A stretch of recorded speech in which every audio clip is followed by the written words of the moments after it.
Hello YouTube, welcome to another video. If you are enjoying this content, can I please have you hit the subscribe button for me? That way you will be notified of any new videos that come out. And at the end of the video, if you like it, please give it a like. If you have any constructive criticism for me, put it in the comments. If you like the video, put it in the comments. Thank you so much. So today we are going to a small, intimate music venue and installing some network gear. We're going to be installing a Dream Machine Pro 24 port switch and putting that all in a 6U rack.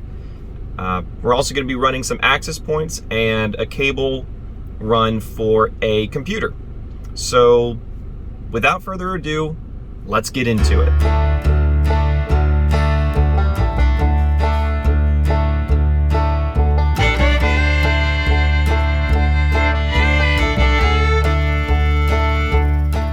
Okay, so this is the closet we'll be mounting the network rack and installing all of our gear. I've decided the left side is the best place. It's near power and out of the way. This mess of coax is the current WAN feed coming from the DMARC to the current modem/router. I'll be routing this coax and moving the modem to the rack. Moving on to the cable runs, we need to run Ethernet to the other side of the building to give it better coverage.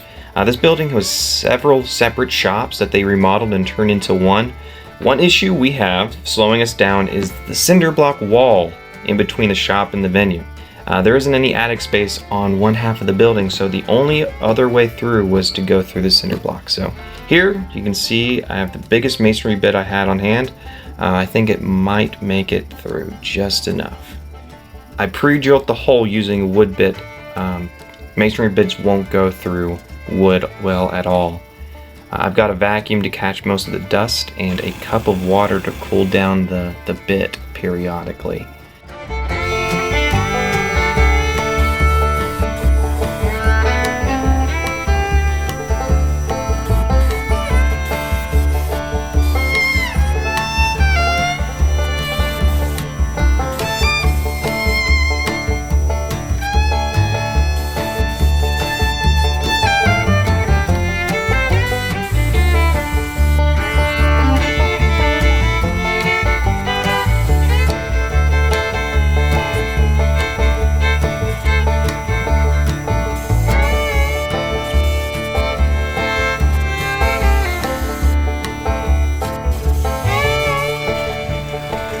Dang, that took a long time. I'll show you why here in a second. Okay, so here is the fiberglass fishing rod. Let's see if it goes through. Success. On the other side, you can see I hit a 2x4 on the way out. That's most likely why it took so freaking long. Okay, here's the finished product after the cable had been pulled. I mounted an exterior box. The AP will connect to it with a patch cable. Next, I'm mounting the network rack. I'm checking for studs and making sure that they're 16 on center, meaning that the studs are 16 inches apart. And then next come the pilot holes. So mounting the rack alone was a bit tricky but doable. I just set the first lag in part way and let it hang. Then I come back and drill my second pilot hole after leveling. I screw the second one in and repeat that for the last two lags.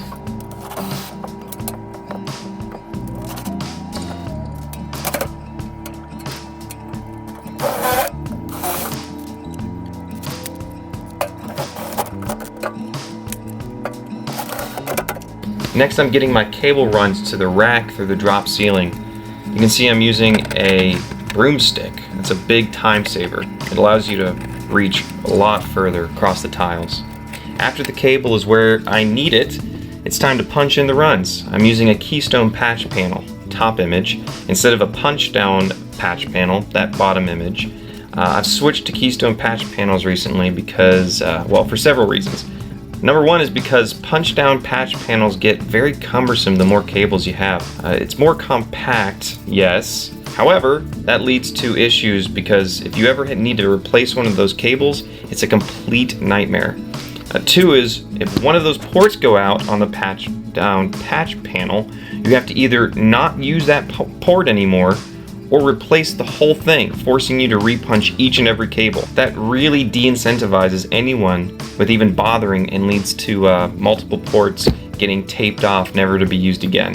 That issue simply doesn't exist with the Keystone patch panel because each cable in Keystone is its own unit, and it can be replaced with relative ease. 3 is the amount of customizability you get with using a Keystone patch panel. There are seemingly endless types of Keystone jacks and couplers for sale. All of them can be mounted neatly in the patch panel to get rid of cable clutter. Okay, next it's time to mount said patch panel. Here's a little PSA. Cage nuts go horizontally, not vertically. I come across a lot of racks where the cage nuts are mounted vertically for some reason. Mounting them vertically makes it a lot harder to get out and can cause nuts above or below to seat weird. Now I'm testing the cable runs. I'm using the Klein Tool Scout Pro 3. If you'd like me to make a video showing you the tools I use on a daily basis, please let me know in the comments.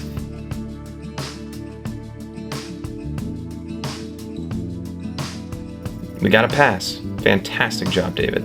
Next, it's time to install the Keystone. Let's take a moment to enjoy that click. Next up is the strain relief.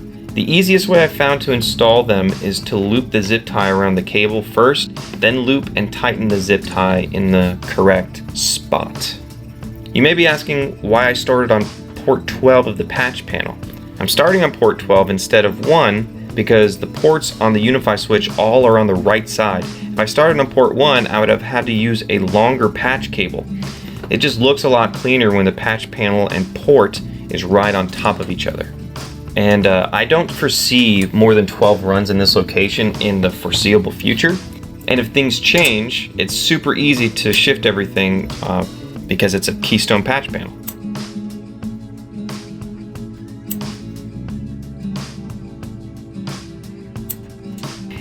Here's what it should look like after the strain relief. Last is to use Velcro straps to clean up the cables a bit. I use Velcro instead of zip ties here because it's a lot easier to undo and less of a chance to damage the cable due to over tightening.